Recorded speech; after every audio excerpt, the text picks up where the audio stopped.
Halo teman-teman, kembali lagi bersamaku Ananta Derahayu sebagai penulis di pameran All In oleh LAV Gallery. Di sesi kedua ini, aku ditemani dengan mas-mas bertopi dengan nama Mas Ramadan Arifaktur dan Mas Bugok Oner. Yoi. Ya, apa kabar Mas? Baik sekali Mbak Ananta, gimana kabarnya? Baik, agak gugup tapi Ya, baik. aja. Oke, sebelum aku tanya ke karya nih Mas, aku ada rasa penasaran ke Mas Bugok. Apa tuh? Lebih ke nama sih Mas. Bugok Kenapa? Oner pasti bukan nama asli doang, itu nama panggung kan ya? Iya. Nama panggung kan lah. Itu sejak kapan sih Mas pakai nama Bugok Oner dan kenapa ingin menyembunyikan nama aslimu ini, kenapa Mas? Ada apa?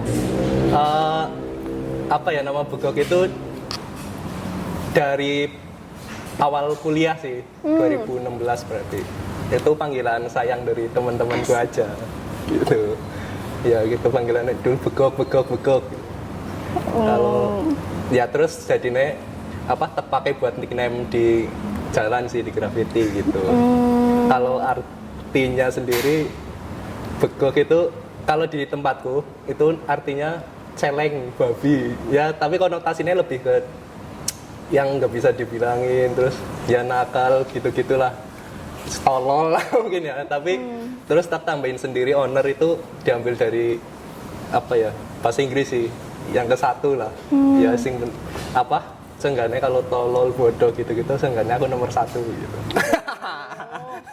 Doa ya berarti. Yoi, harapan. Kayak ikut dari nama panggilan itu tuh sampai kepake nyampe sekarang tuh emang nggak ada keinginan untuk mengganti itu berarti Mas? Enggak sih kayaknya. Enggak ya? Berkait. Karena Cukup panggilan berkait. sayang ya. Oke. Karena mulai dari kuliah itu apakah emang berarti Mas Bugok memulai berkesenian sejak kuliah atau sebelumnya emang ada interest di seni kalau Mas Bugok? Kalau ngomong interest ya tentang seni, kalau suka ya dari kecil lah, suka gambar gitu. Terus SMA juga udah mulai mural. Terus ya karena kuliahnya di nggak seni banget sih sebenarnya, kayak soalnya aku dari pendidikan seni rupa, linearnya jadi guru sebenarnya. Tapi ya itu ketertarikanku ke seni-senian lebih gede daripada ke gurunya Mengajar. gitu. Ya itu mulai aktif di graffiti sebenarnya dari 2017 sih. Tapi ketertarikanku udah dari SD kayaknya, udah gambar-gambar gitu. Tapi aku nggak punya akses untuk melakukan itu. Kayak aku kan soalnya dari pelosok lah bisa dibilang gitu. Terus aku baru punya akses terjun ke dunia graffiti pas kuliah itu.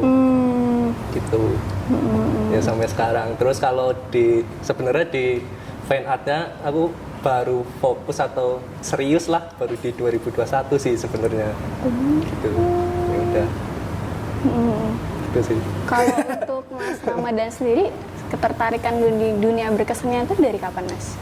Ya mungkin sama ya sama Bogor, kita dari kecil udah suka untuk menggambar, untuk punya imajinasi tentang apa yang kita serap dari budaya-budaya luar seperti kartun dan lain sebagainya, dari media TV dan mungkin sekarang ke internet.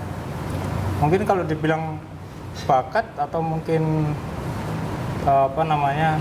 gift dari yang di atas, mungkin lebih ke kitanya mau nggak untuk mengolah itu. Iya gitu. sih. Kita konsisten, kita memilih itu sebagai jalur, sebagai wujud dari bertanggung jawab kita sebagai seniman. Nah, mungkin seperti itu, dan mungkin fokus itu terbentuk ketika memang referensi yang tadi Mas Bogok ngomong nggak punya akses atau dan lain sebagainya, kita dapat pada saat lingkup dan waktu yang tepat, yaitu mungkin kuliah atau mungkin dunia pekerjaan.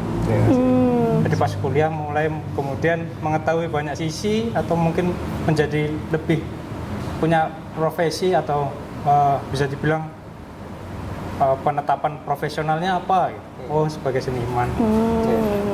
Dan itu dihalalkan dengan negara membuat KTP pekerjaan seniman. Mungkin Sepakat aku. Sepakat. Itu kan yang memantik kalau mulai. Tapi kalau yang bikin bertahan sampai sekarang masih yakin untuk berkarya apa Mas? Apa Mas? Mas yang mau Apa pokok dulu sih. Kamu dulu lah. Saya sih ya mungkin karena setiap panggilan atau batin dari sebuah sisi seorang seniman itu banyak ya faktornya, bisa untuk menyembuhkan diri atau mencari pundi-pundi atau mungkin bisa lebih mengekspresikan diri.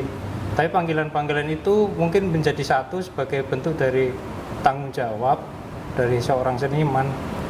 Entah mungkin efeknya ke dunia ke pekerjaan atau ke karir, mungkin lebih ke memaknai hidup ini seperti inilah, meninggalkan beberapa karya untuk kedepannya, atau mungkin dapat direspon sebagai satu atau dua orang yang benar-benar mencintai karya kita. Itu sudah sangat cukup sih. Oh. Mantap.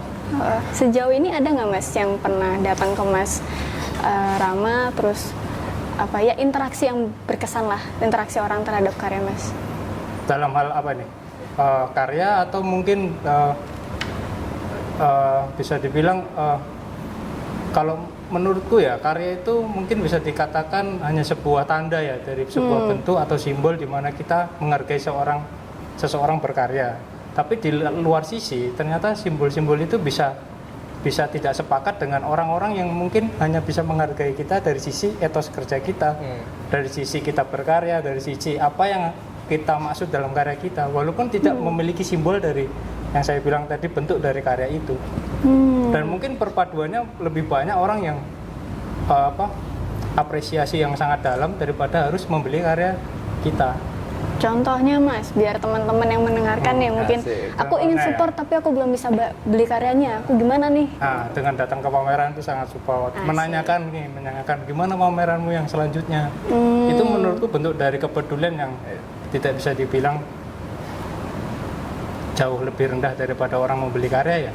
Karena orang membeli karya juga maksudnya banyak juga ya, artian mengoleksi karena mungkin harganya sudah tinggi atau memang karena namanya sudah baik. Tapi care yang benar-benar care adalah ketika kita nggak ngapa-ngapain pun ditanyain gitu loh. Dan ketika kita ngapa-ngapain itu benar-benar disupport, walaupun mungkin estimasinya bukan sebuah nilai nominal ya, tapi nilai kemanusiaan dan lain sebagainya sih. Mantap. Atau bisa jadi menginspirasi orang-orang yang mungkin pengen melakukan itu tapi dia sendiri nggak pede gitu loh. Nah, kita coba untuk membuktikan bahwa aku sendiri pun kadang nggak pede loh sama karyaku, tapi kalian bisa seneng ngelihatnya kan gitu. Nah, itu akhirnya membuat kita kembali untuk berkarya lagi. Asik. Sedap nih. Tapi aku setuju sih. Bukan kadang ya, malah sebagian besar waktu ketika aku bicara ke teman-temanku yang latar belakangnya bukan seni atau sangat jarang menggambar atau bikin karya tuh punya banyak ketakutan. Mereka tuh bahkan untuk menggambar aja tuh takut jelek, kamu nggak bisa. Tapi setelah akhirnya lihat karya yang macam-macam banget bervariasi tuh, oh bisa ya ternyata karya tuh kayak gitu. Terus mereka jadi berani gambar dan segala macam. Asik sih sebenarnya, memantik keberanian dengan cara-cara yang nggak kita duga kan akhirnya. Tuh berkaitan sama interaksi dengan manusia. Kalau karyanya Mas Pugo itu kan dari lokasi-lokasi yang asli ya? Iya. Lokasi yang ada. Itu ketika memilih lokasi, itu biasanya pertimbangannya apa aja sih Mas? Apakah ada interaksi bersama orang-orang yang berkesan di situ atau apa Mas? Apa ya, soalnya yang tercapture itu kan kayak tulisan-tulisan yang ada di situ kan. Sebenarnya nggak ada apa namanya? Interaksi? Nggak ada inian khusus loh, harus gimana. Yang penting kan, soalnya kan aku setiap pemilihan tempat ya tetap observasi ke tempatnya langsung dan sebagainya, apa yang menarik menurutku di situ dan sebagainya. Terus nggak selesai di situ juga, tapi dari tulisan-tulisan itu apa sih maknanya. Nah, aku coba dalemin lagi sih, dari yang sekedar coretan anggaplah, terus ya aku coba membahasakan ulang, mencoba memahami apa maksud dari tulisan-tulisan itu gitulah. Jadi nggak ada spesifikus kasih khusus tentang harus gini harus gitu, enggak sih. Heeh. Nah, sejauh ini itu aku ingin merespon yang barusan Mas Yo, Hugo bilang sih, enjoy. kayak ada nggak sih ketika lagi riset atau lagi apa namanya survei tadi sebenarnya, terus mencoba memahami satu tulisan, ternyata itu artinya beda banget sama yang awalnya Mas Hugo pikirkan. Iya, ya sebagian besar gitu kayak mungkin bisa diambil satu contoh kayak mungkin sekarang bangunannya udah nggak ada ya, udah rata sama tanah. Udah diganti bangunan baru sih. Pada saat itu ada tulisannya cuma Sigit Rendang gitu. Tapi ketika dipelajari lebih dalam, aku bisa tahu ini kapan ditulisnya. Ini aku bisa tahu ini ditulis dalam rentang waktu akhir 2022 sampai awal tahun 2023, karena ya kehidupan kita nggak bisa lepas dari yang namanya sosial media kan. Sosial media sangat mempengaruhi kehidupan kita sekarang loh. Nah pada saat itu ada tren, kalau tahu namanya Boger Bojinov itu, Jamet Madura sing Ya.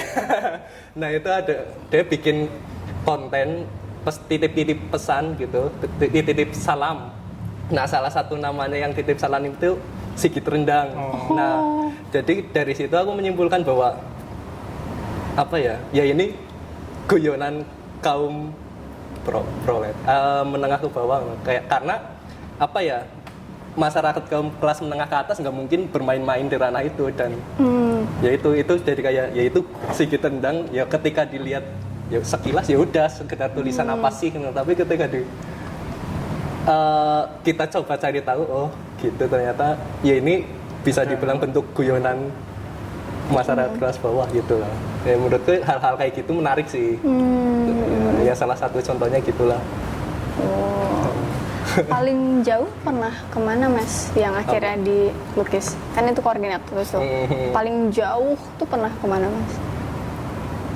Bangunan aslinya gitu apanya? Iya, si lokasinya. Kalau dari sini lah katakan. Dari sini kayaknya Jakarta deh. Jakarta. Iya. Lagi bingung.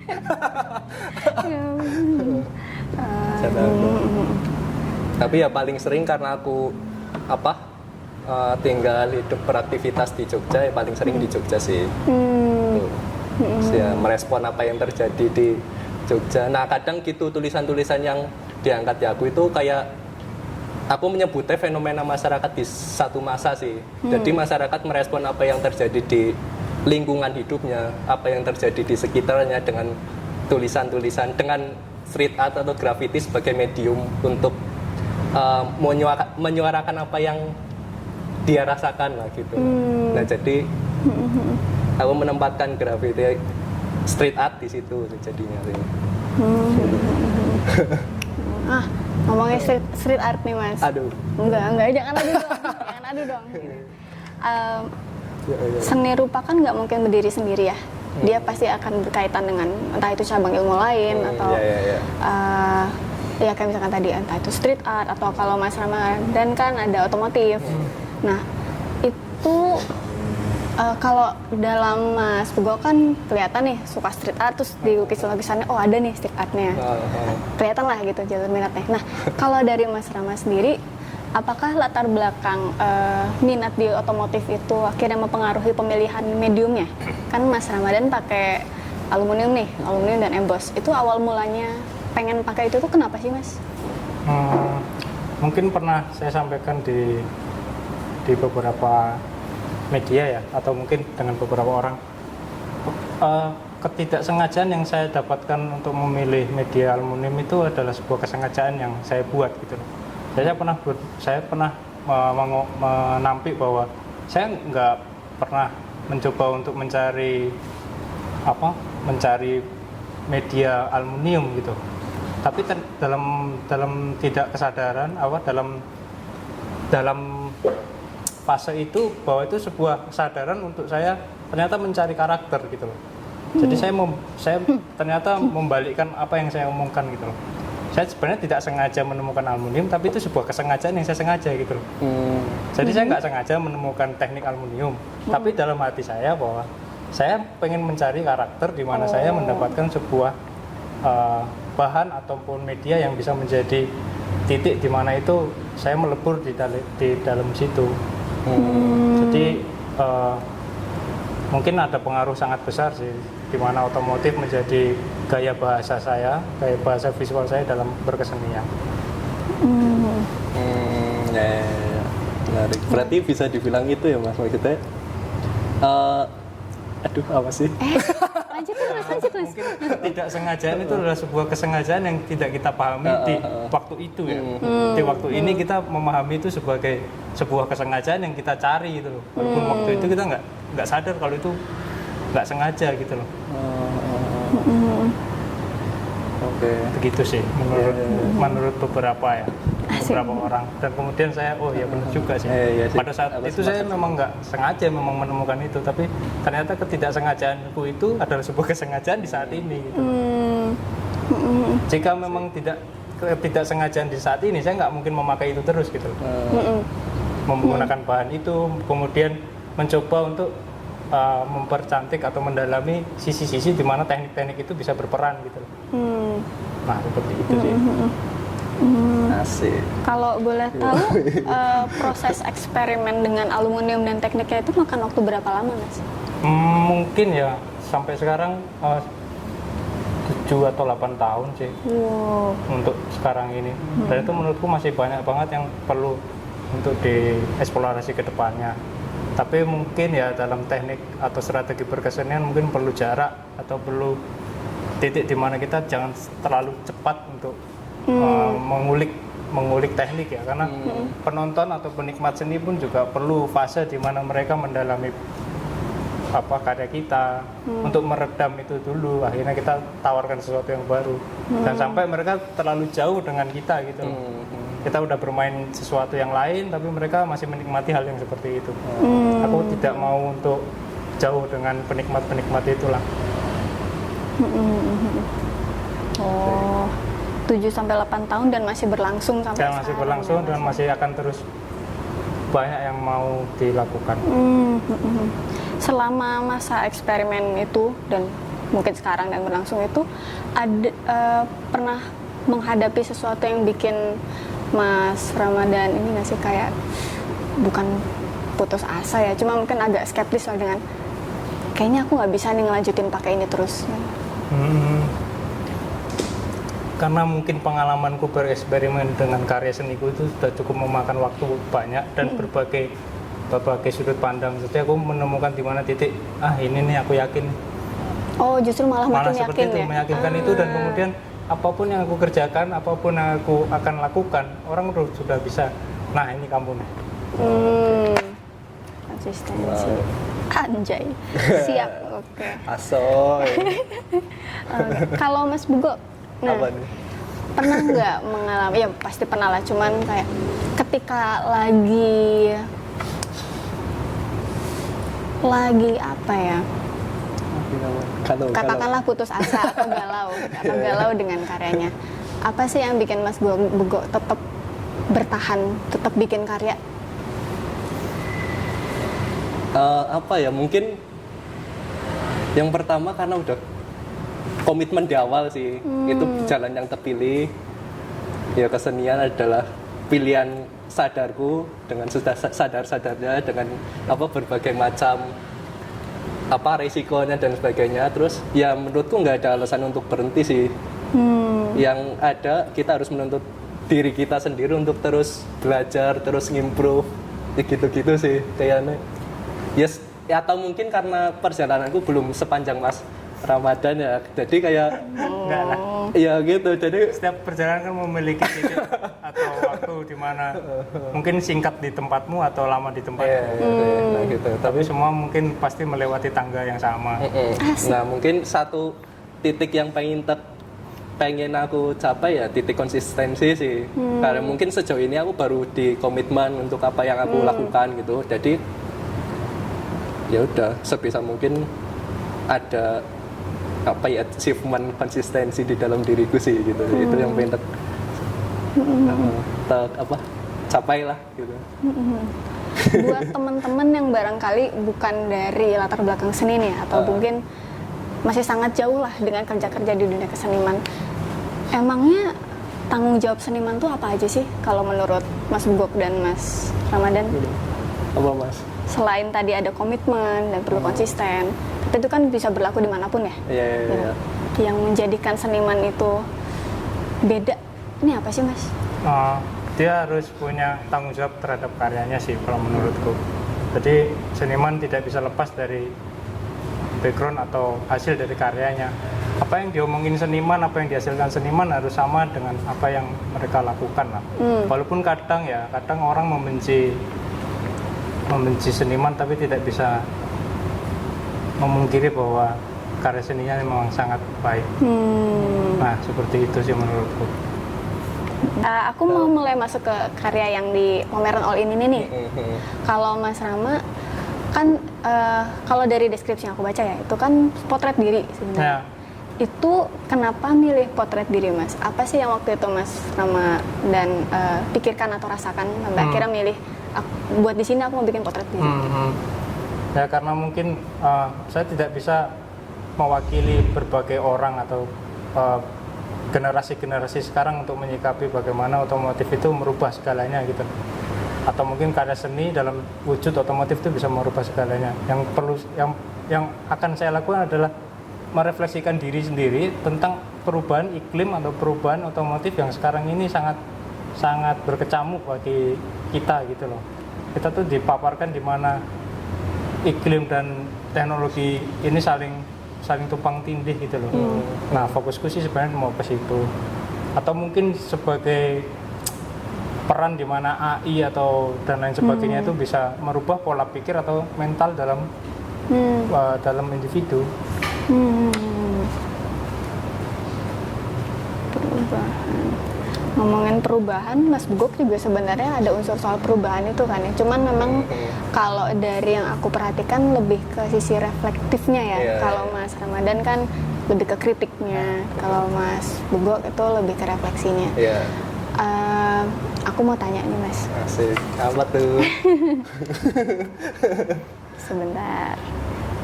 Apa sih yang Mas Bugok lihat ketika benar-benar melihat? Nah itu. Ini sebenarnya itu kan pertanyaan.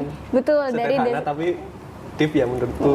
Jadi kayak apa ya, kita hidup di era yang serba cepat, serba dekat, serba ada ya, semua kayak kerasa dekat di sekitar kita dan sebagainya gitu. Kayak terus kebebasan berekspresi, kebebasan berpendapat itu juga apa yang mau kita fokuskan dari satu fenomena yang kita lihat di sekitar kita loh. Terus memfilter ya. Terus bagaimana cara kita memandang fenomena itu loh. Kita memposisikan diri sebagai apa dan sebagainya. Terus nah itu menjadi menarik buat aku loh, dan menjadi penting juga buat aku berlaku di kehidupan gitu. Aku karya-karya itu kayak bentuk reflektifku, dan ya semoga ke masyarakat lebih luas, kayak ya gue melihat fenomena di sekitar kita dengan lebih jangan cuma dari satu sudut pandang itulah. Jadi kita nggak gampang ngejudge, nggak gampang terpengaruh oleh si satu pandangan, ya gitu, buat bahan refleksi gue aja. Dan dari situ aku juga untuk bahan untuk aku untuk berkontribusi dalam mengambil peran dalam arus perubahan di kehidupan lah. Atau enggak bisa ditangkap nggak? Lumayan. Ya gitu lah maksudnya. Ya ampun. Mas Ramadan mau menanggapi atau? Ya mungkin harus punya banyak perspektif kan. Terus walaupun punya banyak perspektif, tapi harus punya satu sudut pandang yang kita harus fokus juga di situ.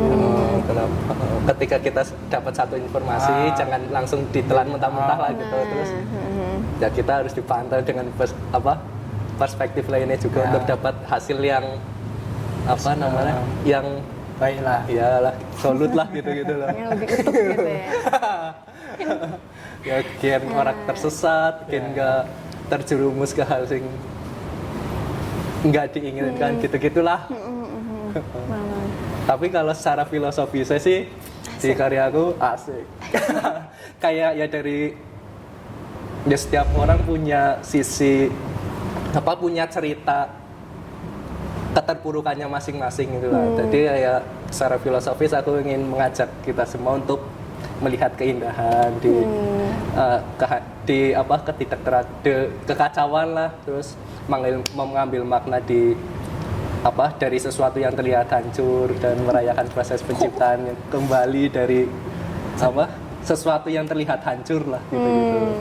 Nah, secara Bangkit lah ya, filosofis bangkit gitu. lah ya. Yoi, bangkit, Asik. optimis. Yoi. Oke, ini sebenarnya asik banget untuk kita obrol lebih Asik. lanjut. Cuma sayangnya supaya bikin teman-teman penasaran juga gitu. Nah, kalau misalkan ada teman-teman nih yang penasaran soal karya-karyanya Mas Begok atau Mas Ramadan, itu mereka bisa lihat kemana atau bisa menghubungi Mas-Mas ini kemana nih Mas? Mana? Ya, Instagram. kalau saya bisa di Instagram. Ya paling gampang Instagram. Terus kalau lagi pameran kayak sekarang kan bisa langsung ngunjungin di galeri-galeri di Lapci gitu kan. Ya gitu. Kalau udah lihat kan mungkin bisa tahu gini-gini ini. Terus mungkin bisa tanya-tanya di Instagram atau gimana. Oh, terbuka berarti ya kalau ada yang Yoi, penasaran. enjoy Oke. aja, asoy. Oke, siap. Oke, terima kasih banyak Wih. Mas Begok dan Mas Ramadan. Sama-sama, Mbak Untuk Nata. teman-teman penonton, pendengar, teman-teman semua, terima kasih sudah mendengar sedikit dari percakapan kami. Nantikan sesi ketiga di minggu depan. Terima kasih.